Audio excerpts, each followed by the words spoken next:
할렐루야. 삶으로 드리는 1000번째, 775번째, 요한계시록 강의 115번째, 계시록 제22장, 새 예루살렘에 대해서 함께 은혜를 나누고자 합니다. 22장에는 몇 가지 중요한 단어들이 나옵니다. 첫 번째가 생명수 강입니다. 계시록 21장과 22장은 창세기 1장, 2장과 병행을 이루고 있습니다. 그래서 병행장이라고 얘기하죠. 병행장에서 가장 큰 것은 죄가 존재하지 않는다. 죄가 존재하지 않기 때문에 하나님과 사람이 함께 한다는 겁니다. 이것이 가장 큰 특징입니다. 생명수 강이 어디서부터 흘러나오는가? 1절에 또 그가 수정같이 맑은 생명수 강을 내게 보이니 하나님과 및 어린 양의 보좌로부터 나와서 하나님과 및 어린 양의 보좌로부터 그 보좌로부터 생명수 강이 발원을 합니다. 이것은 무슨 얘기냐? 그리스도께서 생명을 주시는 분이시다. 생명이 거기서 나왔다. 요한복음 1장 1절에서 3절 이야기입니다. 말씀이 곧 하나님이시다. 그 안에서 모든 생명이 나왔다는 겁니다. 오늘날 교회 안에서 보좌 역할이 메시지가 선포되는 강단입니다. 강단에서 생명이 나옵니다. 거기서부터 생명수 강이 흘러나옵니다. 이것을 잘 활용하면 살아납니다. 강단이 중요합니다. 전하는 메시지를 통해서 생명이 나오기 때문입니다. 사람이 그 생명수를 마시고 살아날 것이니까 오늘 강단이 하나님의 보좌가 얼마나 중요한 자리인지 모릅니다. 옛날 같으면 지성소입니다. 자, 목회자란 강단에 올라갈 수 있는 허락을 받은 사람입니다. 옛날 같으면 대제사장입니다. 오늘날 우리 목회자들은 엄청난 자부심을 가지고 올라가야 되고 메시지를 선포해야 합니다. 세상의 조건은 부족할 수 있지만 생명을 살리는 이런 직임을 감당하고 있다. 이런 자부심을 가져야 합니다. 사람이 목회자의 직임을 받았는데 자부심을 잃으면 안 될 것입니다. 생명수가 어디서 나오느냐? 말씀에서부터 나온다. 말씀이 없으면 어떻게 살리는가? 못 살아납니다.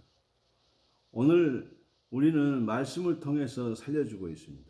하나님의 어린 양이 생명을 주시는 분이시다. 이것이 보좌로부터 생명수의 강이 나온다 그 말입니다. 그러면 창세기 때부터 보면 창세기 2장 10절에 강이 에덴에서 흘러나와 동산을 적시고 거기서부터 갈라져 내 근원이 되었으니 강이 에덴에서부터 발원한답니다. 그러면 태초의 생명수 강은 에덴에서 나왔습니다. 그러면 에덴이 하나님의 지성소였다는 얘기죠. 거기서부터 생명수 강이 흘러나왔다. 그런데 아담과 하와가 그 강단을 더럽혔습니다. 그래서 하나님께서 죄를 물어 쫓아내십니다. 자, 눈에 넣어도 아프지 않는 그런 사람. 하나님이 만든 모든 피조물을 아담에게 다 맡겨줄 정도로 그만큼 신뢰하고 믿었던 사람에도 불구하고 강단을 더럽히면 바로 쫓아냅니다. 우리 목사님들 중에 직업으로 생각하는 사람들이 있습니다. 이 직업이 아닙니다. 사명입니다. 목사가 직업으로 생각하는 순간에 타락합니다. 직업은 나쁜 직업도 있고 좋은 직업도 있고 돈을 많이 버는 직업도 있고 또 적게 버는 직업도 있습니다. 그런 개념이 아닙니다. 직업이라고 생각하니까 정치하려고 하고 로비하려고 하고 그렇습니다. 그러니 사람들을 살리지 못하고 죽이는 것입니다. 사람들이 살기 싫다고 하고 자살하려고 하고 또 생명수를 마셔야 되는데 마시지 못하니까 이런 결과물들이 나타나는 겁니다. 우리 모두가 각성을 해야 되겠습니다. 생명수 강이 어디서부터 흘러나오느냐? 강단에서부터 흘러나온다. 사람이 만든 예루살렘 성전을 강도의 소굴로 만드니까 돌 위에 돌 하나 남기지 않고 다 무너뜨립니다. 왜? 본질이 퇴색되어 버리니까 비본질이 들어와 버렸습니다. 그러니 더 이상 필요가 없다는 겁니다. 교회의 사이즈가 크다 작다 아무런 문제가 되지 않습니다. 작은 평수에서 예배를 드린다 할지라도 그것을 깨끗하게 잘 관리하면 주님께서 그곳에 계시고 천편만평이라도 더럽히면 주님께서 계시지 않습니다. 마태복음 22장에 보면 참으로 신경 써야 될 것이 많이 나옵니다. 자, 두 번째가 생명나무입니다. 2절에 길 가운데로 흐르더라. 강 좌우에 생명나무가 있어 12가지 열매를 맺되 달마다 그 열매를 맺고 그 나무 잎사귀들은 만국을 치료하기 위하여 있더라. 아멘. 생명나무가 길 좌우에 있답니다. 창세기 2장 9절에 에덴 동산에 생명나무가 있었습니다. 그럼 생명나무 역할이 뭐냐? 계시록 22장에서 변화체가 되었든지 부활체가 되어 있는 몸이라고 할지라도 살아있는 사람은 변화체가 되어 있을 것이고 죽었던 사람은 부활체가 되어 있었을 것입니다. 그러면 예수님이 2000년 전에 3일 동안 죽으셨다가 살아나셔서 부활하셨는데 그때 상황을 생각해 보면 이해가 됩니다. 부활체가 되어 있을 때는 먹어도 되고 안 먹어도 되고 잠을 자도 되고 안 자도 되고 여기 있어도 되고 저기 있어도 되고 이것이 부활체의 모습입니다. 생명나무의 과일은 지금은 간식으로 먹고 배고프면 식사용으로 먹고 주로 우리는 허기를 때우기 위해서 배를 채우기 위해서가 주목적인데 여기서는 주목적이 아닙니다. 그것이 무엇이냐? 소생의 역할입니다. 이전에는 치료라고 번역을 했습니다. 이 헬라어가 치료, 돌봄, 봉사의 뜻입니다. 질병이 없는데 어떻게 치료하는가? 이것이 궁금하다? 그러면 치료, 돌봄, 봉사 이런 다양한 것이 있는데 우리가 사회복지 관점에서 본다면 우리 복지사님들은 금방 이해가 될 것입니다. 아, 이것이 복지 개념이구나 하는 것을 알게 됩니다. 치료의 목적이 아니고 즐거움을 더 업그레이드 시키기 위한 목적이겠구나 하는 것을 알게 됩니다. 지금 우리가 영원히 살게 될 새 하늘과 새 땅, 거룩한 성 새 예루살렘에 살 때에는 그 자체가 즐거움입니다. 왜? 죄가 없기 때문에. 그런데 거기에 더 즐거움을 부어주는 것이 그것이 생명나무 열매들입니다. 열매를 통해서 더 즐거움을 더해준다. 즐거움을 더해준다. 그 말입니다. 자, 생명나무는 중앙에 있다고 합니다. 중앙. 2절, 길 가운데로 흐르더라. 강 좌우에 생명나무가 있어. 그랬습니다. 길 가운데로 흐르더라. 가운데, 중앙. 하나님의 보좌는 중앙에 있었습니다. 구약시대에서 신약시대로 넘어오면서 초대교회, 회당 이런 곳에 메시지를 전하는 곳이 중앙에 있었습니다. 4세기 이후로 넘어오면서 뒤로 밀려나기 시작합니다. 창세기도 그 에덴에서의 열매들은 배가 고파서 먹는 그런 개념이 아닙니다. 먹어도 되고 안 먹어도 되고 그런 상황에서 하나 지정해 놓고 먹지 말라고 했는데 그것을 왜 구태여 먹어야 되는가? 지금 같으면 배고파서 못 참아서 먹었다고 하면 되는데 그런 자체가 아니었다는 거죠. 먹어도 되고 안 먹어도 되는 것이었습니다. 그래서 지금까지 쳐다보았을 때 별 생각이 없었던 것인데 그런데 그날따라 보암직도 하고 먹음직도 하였다. 이건 무엇인가? 미혹되었다. 그래서 미혹되었으니까 그날따라 먹고 싶어져서 배가 안 고픈데도 먹게 되는 거죠. 이게 미혹입니다. 자, 네 번째, 새로운 세상. 우리는 지금 볼 수가 없는데 말씀을 통해서 감은 조금 잡을 수 있습니다. 3절에 다시 저주가 없으며 하나님과 그 어린 양의 보좌가 그 가운데 있으리니 그 종들이 그를 섬기며 아멘 저주가 없다. 죄가 없다는 이야기입니다. 저주가 없으면 새 하늘과 새 땅에는 어린 양에 대한 찬송만 있습니다. 다섯 번째, 영광의 이름.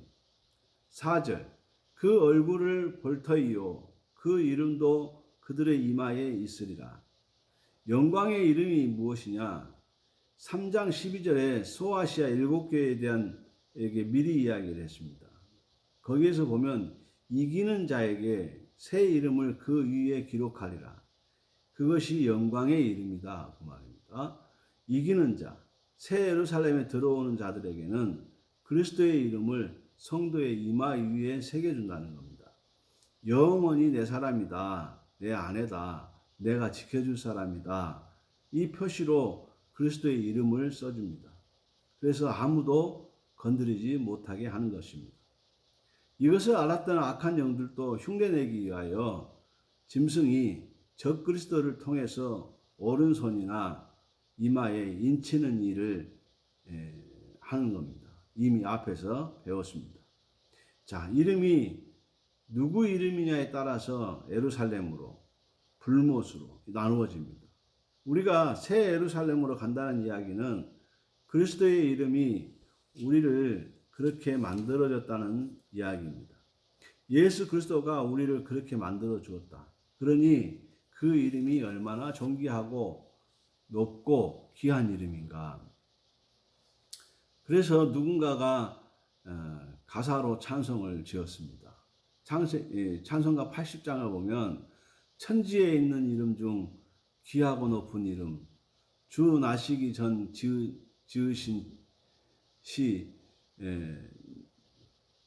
지으신 구주의 이름 주 예수, 주 앞에 내가 엎드려 그 이름 찬송함은 내 귀에 들린 이 말씀 중 귀하신 이름 예수, 이렇게 찬송을 지었습니다. 영광의 이름이라는 거죠. 그 이름이 우리를 살려주셨고 그 이름이 우리를 영원히 사는 곳으로 인도해 주셨다. 그 이름 자체가 능력이다. 그 이름을 주셨는데 얼마나 큰 은혜인가 우리가 깨달아야 할 것입니다. 여섯 번째, 주님의 영광의 비침. 주님의 영광, 다시 말하면 새 예루살렘에게 밤이 없고 등불이 필요 없고 햇빛도 필요 없습니다. 5절에 보면 다시 밤이 없겠고 등불과 햇빛이 쓸데없으니 이는 주 하나님이 그들에게 비치심이라. 그들이 세세토록 왕노릇 하리로다. 아멘. 2400km가 되는 그 넓은 장소를 어떻게 밝게 하겠느냐. 그리스도께서 하나님께서 앉아 계시는 그 자체가 빛을 환하게 비춰주셨다는 겁니다. 그 빛을 우리는 사도행전에서 알 수 있습니다. 사도행전에서 낮 12시쯤 되었을 때 그분의 얼굴에서 빛나는 빛이 이 사울의 눈을 멀게 했습니다. 가장 강력한 태양이 내릴 때는 낮 12시쯤에 그 햇볕도 눈을 멀게 못했는데 그리스도의 얼굴의 광채가 비치는 순간에 눈이 멀어버렸다는 겁니다. 그 빛이 얼마나 강했으면 그 빛이 비치는 순간에 눈이 멀었을까.